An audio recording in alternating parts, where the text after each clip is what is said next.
यह है the conjuring series का आखिरी और सबसे खतरनाक चैप्टर, जहां एक शापित आईना, एनाबेल से जुड़ा एक रहस्य और एक परिवार की सच्ची घटना सब एक साथ टकराते हैं। लेकिन सबसे डरावनी बात यह है कि यह सिर्फ एक फिल्मी कहानी नहीं है, बल्कि सच्चाई पर आधारित है। तो बने रहिए मेरे साथ, क्योंकि आज हम बात करेंगे द कंज्यूरिंग लास्ट राइट्स की, जहां हर पल डर और सस्पेंस आपको बांधे रखेगा। कहानी शुरू होती है अस्मल परिवार से। इस परिवार में 8 सदस्य हैं और हाल ही में वे एक नए घर में शिफ्ट हुए हैं। शुरुआत को सब ठीक लगता है, लेकिन जल्दी उन्हें एहसास होता है कि इस घर में कुछ अजीब और डरावना है। एक दिन खुशी के मौके पर हेदर नाम के लड़के को एक बड़ा सा आईना गिफ्ट मिलता है। हालांकि वो आईना किसी को खास पसंद नहीं आता, लेकिन किसी को ये नहीं पता कि ये आईना शापित है। यहीं से कहानी कनेक्ट होती एड और लॉरेन वॉरेन से। ये वही वॉरेन से जिन्होंने अपनी जिंदगी में 1000 से ज्यादा पैरानॉर्मल केसेस सॉल्व किए, लेकिन एक केस ऐसा था जो वे कभी सुलझा ही नहीं पाए। दरअसल उनका पहला केस इसी आईने से जुड़ा हुआ था। उस समय उनकी बेटी पैदा होने वाली थी, इसलिए उन्हें वह केस अधूरा छोड़ना पड़ा। अब वही शापित आईना अस्मल परिवार के घर में पहुंच चुका है। कहा जाता है कि इस आईने से एक दुष्ट आत्मा बाहर निकली थी, जिससे बाद में एनाबेल के आर्टिफैक्ट में कैद किया गया था।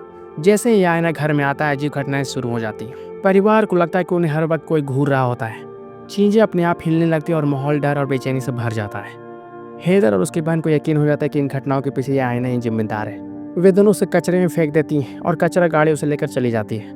लेकिन अगले ही दिन वो आईना घर के बेसमेंट में आ जाता है और उसी दिन हेदर की बहन के ऊपर सीलिंग गिर जाती है, जिससे वह गंभीर रूप से घायल हो जाती है। घटनाएं यही नहीं रुकती। एक दिन हेदर के मुंह से कांच के टुकड़े निकलने लगते हैं। यह देखकर पूरा परिवार दहशत में आ जाता है।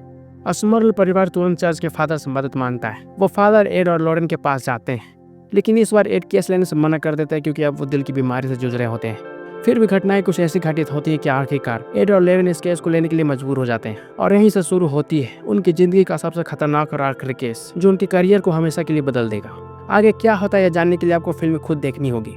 मैं यहाँ कहानी का क्लाइमैक्स स्पॉइल नहीं करूंगा। 5 सितंबर को थिएटर्स में रिलीज हुई इस फिल्म ने पहले दिन अच्छी कमाई कर ली और अब तक अपने बजट से 3 गुना ज्यादा कलेक्शन कर चुकी है। IMDb ने इसे 6.5 रेटिंग दी है, जो फिल्म के कंटेंट को जस्टिफाई करती है। मुझे लगा कि यह फिल्म इमोशनल और इंटेंस है, लेकिन हॉरर के वो पल नहीं मिले जो पहले के कंज्यूरिंग पार्ट्स में थे। फिर भी एड और लॉरेन का फाइनल केस इस सीरीज को एक स्ट्रॉन्ग और इमोशनल एंडिंग देता है। तो ये थी द कंज्यूरिंग लास्ट राइट्स की कहानी और मेरी राय। अगर आपने ये फिल्म देखी है तो कमेंट्स में जरूर बताएं कि आपको कैसी लगी। और अगर ये वीडियो आपको पसंद आया तो इसे लाइक करें, शेयर करें और VCI मूवीज को सब्सक्राइब करना ना भूलें, ताकि आपको हॉरर और साइंस फिक्शन फिल्मों के नए वीडियो सबसे पहले मिले। अगली वीडियो में आपके लिए एक जबरदस्त कहानी लेकर आऊँगा। तब तक देखते रहिए VCI मूवीज।